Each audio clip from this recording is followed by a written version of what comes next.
ইয়া রাসূলুল্লাহ ইয়া হাবিবাল্লাহ, নবী গো আপনি পড়ুন, যে রব আপনাকে সৃষ্টি করেছে, যেই পালনকর্তা, যেই সৃষ্টিকর্তা আপনাকে সৃষ্টি করেছে, যেই সৃষ্টিকর্তা আপনাকে কথা বলার জন্য শক্তি দান করেছে, ওনার নামে পড়ুন। তখন আল্লাহর নবী বিশ্ব নবী রহমাতুল্লিল আলামিন সঙ্গে সঙ্গে পড়তে আরম্ভ করলো, ইকরা বিসমি রব্বিকাল্লাযী খলাক। এই পড়া শুরু করলো। আল্লাহর নবী বিশ্ব নবী রহমাতুল্লিল আলামিন হেরা গুহা থেকে যখন বাড়ি ফিরলেন, বাড়ি ফেরার পরে নবীজির শরীরের মধ্যে এমন জ্বর চলে আসছে, এমন প্রচণ্ড জ্বর চলে আসছে, নবীজির শরীরটা তরতর করে কাঁপতে আছে। আল্লাহর নবী বিশ্ব নবী রহমাতুল্লিল আলামিন আম্মাজান খাদিজাতুল কুবরা রাদিয়াল্লাহু তাআলা আনহুকে বলতেছেন, হে খাদিজা, আমাকে কম্বল দিয়ে জড়ায় ধরো, আমাকে কম্বল দিয়ে জড়িয়ে ধরো, আমার শরীরের মধ্যে প্রচণ্ড জ্বর এসে গেছে। খাদিজাতুল কুবরা রাদিয়াল্লাহু তাআলা আনহু নবীজিকে কম্বল দিয়ে জড়ায় ধরলেন আর বলতেছে, ইয়া রাসূলুল্লাহ ইয়া হাবিবাল্লাহ, নবী গো আপনাকে তো কোনো সময় এমন দেখি নাই। আল্লাহর নবী বিশ্ব নবী রহমাতুল্লিল আলামিন বলেন, এ খাদিজা, খাদিজারে আমি যখন হেরা গুহার মধ্যে ইবাদত বন্দেগী করতেছিলাম, এমন সময় আসমান থেকে একজন ফেরেশতা আইসা আমাকে জড়ায় ধরছে আর বলতেছে আমি যেন পড়ি ইকরা বিসমি রব্বিকাল্লাযী খলাক। এই পড়া যেন আমি পড়ি, আমাকে আদেশ করেছে। এই কোরআন অনেক দামি কোরআন। আল্লাহ রসুল সাল্লাল্লাহু আলাইহি ওয়াসাল্লাম হেরা গুহার মধ্যে নবীজি সাল্লাল্লাহু আলাইহি ওয়াসাল্লাম যখন ইবাদত বন্দেগী করতেছিলেন, এমন সময় রব্বে কারীম ফেরেশতাদেরকে ডাক দেয়া বলেন, হযরতে জিবরাইল আলাইহিস সালাতু ওয়াস সালামকে বলেন, হে জিবরাইল, তুমি যাও আমার হাবিবের কাছে কুরআনুল কারীম নাজিল করে দিয়ে আসো। তখন জিবরাইল আলাইহিস সালাতু ওয়াস সালাম তিনি হেরা গুহার মধ্যে আসলেন। আল্লাহর নবী হযরতে মুহাম্মদুর রাসূলুল্লাহ সাল্লাল্লাহু আলাইহি ওয়াসাল্লামকে বলতেছেন, ইয়া রাসূলুল্লাহ ইয়া হাবিবাল্লাহ, আপনি পড়ুন ইকরা বিসমি রব্বিকাল্লাযী খলাক। এই কথা যখন বললেন, জিবরাইল আলাইহিস সালাতু ওয়াস সালাম যখন আল্লাহর নবীকে এই পড়ার জন্য বললেন, আল্লাহর রসুল সাল্লাল্লাহু আলাইহি ওয়াসাল্লাম বলেন, আনা বিকারি, আমি পড়তে জানি না। জিবরাইল আলাইহিস সালাতু ওয়াস সালাম আল্লাহ রসুল সাল্লাল্লাহু আলাইহি ওয়াসাল্লামকে এমনভাবে বুকের মধ্যে জড়ায়া দইরা একটা চাপ দিলেন। চাপ দেওয়ার পরে আবার ছেড়ে দিলেন। ছেড়ে দেওয়ার পরে বলতেছে, ইয়া রাসূলুল্লাহ ইয়া হাবিবাল্লাহ, নবী গো আপনি পড়ুন ইকরা বিসমি রব্বিকাল্লাযী খলাক। এই কথা বলার পর জিবরাইল আলাইহিস সালাতু ওয়াস সালাম যখন এই কথা বললেন, আল্লাহর নবী বলেন, আনা বিকারি, আমি পড়তে জানি না। আল্লাহ রসুল সাল্লাল্লাহু আলাইহি ওয়াসাল্লাম যখন এই কথা বললেন, জিবরাইল আলাইহিস সালাতু ওয়াস সালাম দ্বিতীয়বার নবীকে চাপ দিলেন বুকের মধ্যে।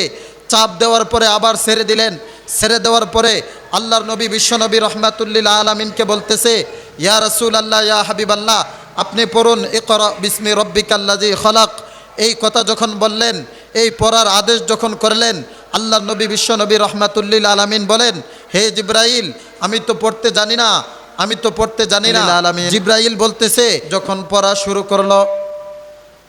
শুরু করার পরে জিবরাইল আলাইহিস সালাতু ওয়াস সালাম আল্লাহর নবীকে এই আয়াতটুকু শিক্ষা দিয়ে চলে গেলেন।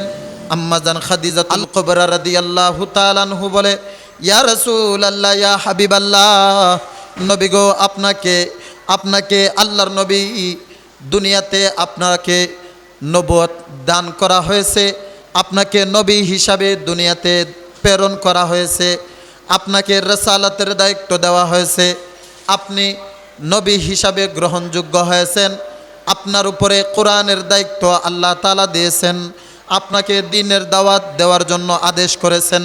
আল্লাহর নবী বিশ্বনবী রহমাতুল্লিল আলামিন আম্মাজান খাদিজাতুল কুবরা রাদিয়াল্লাহু তাআলা আনহাকে বলতেছে, হে খাদিজারে, আমি সর্বপ্রথম তোমাকে দ্বীনের দাওয়াত দিলাম, তুমি আমার দ্বীন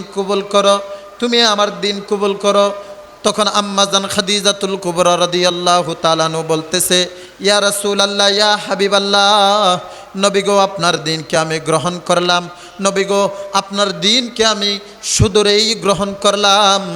আম্মাজান খাদিজাতুল কুবরা রাদিয়াল্লাহু তাআলা আনহুকে নবীজি সাল্লাল্লাহু আলাইহি ওয়াসাল্লাম কালিমা পড়ে মুসলমান বানায়া দিলেন।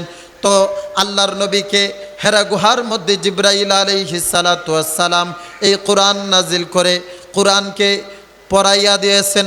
আল্লাহর নবী বিশ্ব নবী রহমাতুল্লিল আলামিন এই কোরআনকে নিজের বুকের মধ্যে নিজের সিনার মধ্যে গ্রহণ করেছেন। শুধু তাই না, এই কোরআনকে সাহাবাই কেরামদেরকে শিক্ষা দিয়েছেন।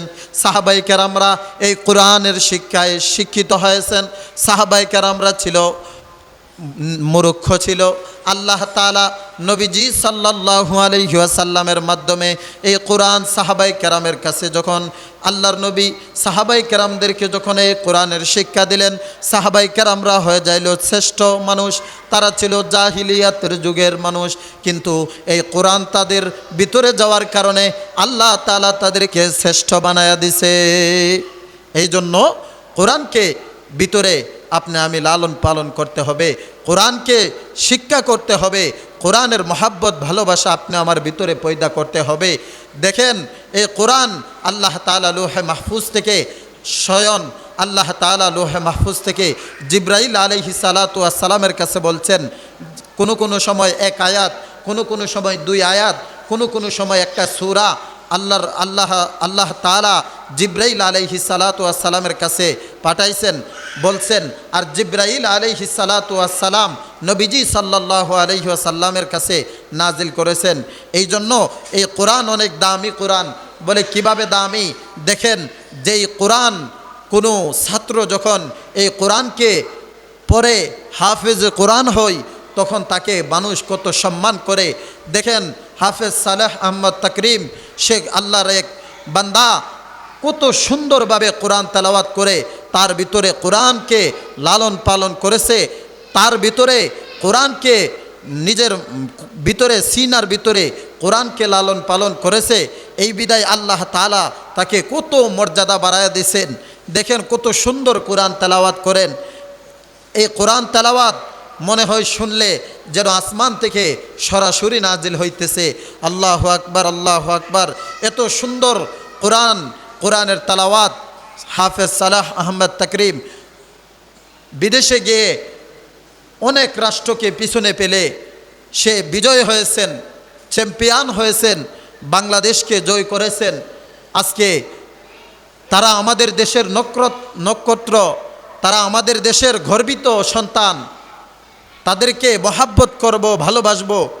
দেখেন মাদ্রাসার ছাত্রদেরকে মহাব্বত করবেন, ভালোবাসবেন। ওলামায়ে কেরামকে মহাব্বত করবেন, ভালোবাসবেন। কোরআনকে মহাব্বত করবেন। আল্লাহর রাসূল সাল্লাল্লাহু আলাইহি ওয়াসাল্লাম হাদিসের মধ্যে বলছেন, তুমি আলেম হইতে পারো নাই, কিন্তু আলেমের ছাত্র হও। আলেমের ছাত্র হতে পারো নাই, আলেমকে মহাব্বত করো, আলেমকে মহাব্বত করো, আলেমে তোয়ালেবে আলেমকে মহাব্বত করো, ভালোবাসো। তাহলে স্বয়ং তোমরা আলেমের সাথে, তোমরা তোয়ালেবে আলেমের সাথে তোমাদের হাসন নাসর হবে। আল্লাহর রাসূল সাল্লাল্লাহু আলাইহি ওয়াসাল্লাম বলেন, যদি কোনো ব্যক্তি কোনো আলেমের সাথে মুসাফা করে সে যেন স্বয়ং আমি নবীর সাথে মুসাফা করলো। আল্লাহর নবী আরও বলেন, যদি কোনো আলেমের সাথে সে যদি সালাম দেয়, কোনো আলেমকে যদি সালাম দেয় সে যেন স্বয়ং রাসূলুল্লাহ সাল্লাল্লাহু আলাইহি ওয়াসাল্লামকে সালাম দিল। কারণ আল্লাহর নবী বিশ্ব নবী রহমাতুল্লিল আলামিন বলেন, ইন্নাল উলামা ওয়ারাসাতুল আম্বিয়া, আলেম উলামারা হলো নবীগণের ওয়ারিস, নবীগণের ওয়ারিস। এই আলেম উলামাদেরকে মহাব্বত করবেন, ভালোবাসবেন।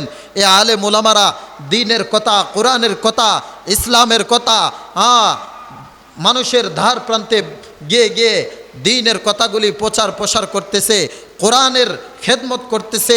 আলেম উলামাদেরকে মহাব্বত করবেন, ভালোবাসবেন। দেখেন এই সমস্ত মাদ্রাসাকে মহাব্বত করবেন, ভালোবাসবেন। এই সমস্ত মাদ্রাসার সাথে যদি জড়িত থাকেন তাহলে আপনি আমার হাসর নাসর এই মাদ্রাসার তোয়ালেবে ইলমের সাথে হবে, মাদ্রাসার উলামায়ে কেরামের সাথে হবে, মাদ্রাসার ছাত্রদের সাথে হবে। যদি তাদের সাথে ভালো সম্পর্ক রাখতে পারি, মাদ্রাসার সাথে যদি ভালো সম্পর্ক রাখতে পারি, তাহলে আপনি আমার হাসর হবে উলামায়ে কেরামের সাথে, মাদ্রাসার সাথে। এই জন্য আমরা মাদ্রাসাকে মহাব্বত করব। এই মাদ্রাসা আল কারিম তাহফিজুল কোরআন মাদ্রাসা, অত্যন্ত সুন্দর পরিবেশে এই মাদ্রাসা করেছেন আমার ভাই হযরত মাওলানা হাফেজ মাহবুবুর রহমান হাবিবি সাহেব। আপনাদের মাঝে অত্যন্ত সুন্দর একটা পরিবেশে কোরআনুল কারীম শিক্ষা আপনাদের সন্তানরা যেন শিক্ষা পায় অত্যন্ত সুন্দর পরিবেশে এই মাদ্রাসাকে সাজাইছেন। আলহামদুলিল্লাহ সুম্মা আলহামদুলিল্লাহ। মাদ্রাসার ছাত্রদেরকে মহাব্বত করবেন। দেখেন আল্লাহ রসুল সাল্লাল্লাহু আলাইহি ওয়াসাল্লাম বলেন, যদি কোনো ব্যক্তি মাদ্রাসার ছাত্রকে খানা খাওয়ায়, সে যেন নবী করিম সাল্লাল্লাহু আলাইহি ওয়াসাল্লামকে স্বয়ং খানা খাওয়াইল। এই জন্য নবীকে যদি মহাব্বত করতে চাই, নবীকে যদি ভালোবাসতে চাই, তাহলে ওলামায়ে কেরামকে ভালোবাসতে হবে, মাদ্রাসার তালেবে ইলমদেরকে ভালোবাসতে হবে। আজকে আমি মাদ্রাসার তালেবে ইলমদেরকে ভালোবাসতেছি না, ওলামায়ে কেরামকে মহাব্বত করি না, তাহলে আমার কি অবস্থা হবে একটু চিন্তা করেন। এই জন্য আমরা সব সময় খেয়াল করব যেন আমার সব সময় একজন ভালো মানুষের সাথে সম্পর্ক থাকা, একজন নেককার আল্লাহওয়ালা বুজুর্গের সাথে যেন সম্পর্ক থাকে। দেখেন আল্লাহ রসুল সাল্লাল্লাহু আলাইহি ওয়াসাল্লাম বলেন, আর আল মারউ মা মান আহাব্বা, যার সাথে যার মহাব্বত তার সাথে তার কিয়ামত। এই জন্য যার সাথে আপনি মহাব্বত রাখবেন, ভালোবাসা রাখবেন, তার সাথেই আপনার হাসর নাসর হবে, তার সাথেই আপনার হিসাব নিকাশ হবে। দেখেন আপনি যদি একজন মুমিন আল্লাহওয়ালা বুজুর্গের সাথে যদি সম্পর্ক রাখেন, তাহলে আমার হাসরটা মুমিন আল্লাহওয়ালার সাথেই হবে।